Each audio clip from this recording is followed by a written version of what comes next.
qo'riqxona territoriyasida masalan brakonyerlar duch kelib qolsa qanday ish tutasizlar? Brakonyerlar duch kelsa, duch keldi ham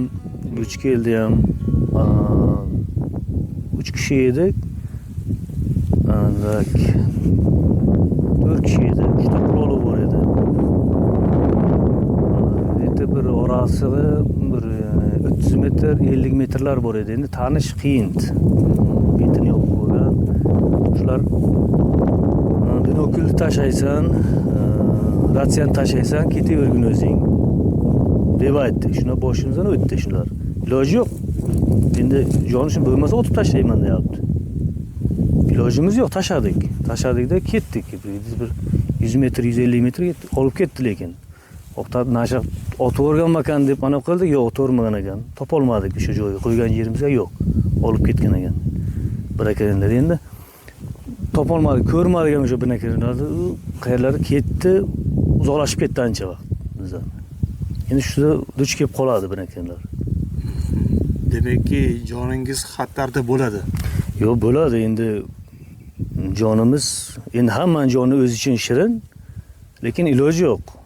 O'sha narsaga mana hayvon bo'yicha yoki bir to'qqa mana naryotka podga chiqqanimizda ham duch keladi.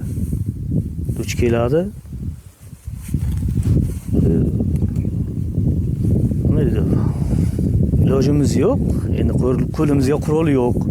Endi biron pul bor, ratsiyamiz bor, telefonimiz ishlagan bilan endi biz 3-4 kilometr, 10 kilometr ketib qolamiz. O'sha qishloqdan, bazadan. Chaqirishdi yoki bir o'sha yerga mana pagran chegara ancha uzoq, u kelguncha ham o'sha boradigan joyga borib bo'ladi. U taraf qurolli, siz qurolsiz. Biz ular qurolli. Ularning qurolli ular. Sovuq qurol bor, bizda qurol yo'q. Endi men taklifim biz xodimlarimiz ancha bir 12 ta xodim bo'lsa, ularga endi smen bilan chiqishadi. Va taklifim o'zimizga bir o'zimizni qo'riqlaydigan, o'zimiz jonimizni qo'riqlaydigan qurol bo'lsa yaxshi bo'lardi. Endi o'sha brakonyerlarga qarshi yoki bir qo'rqitish maqsadiga yoki bir o'zimiz jonimizga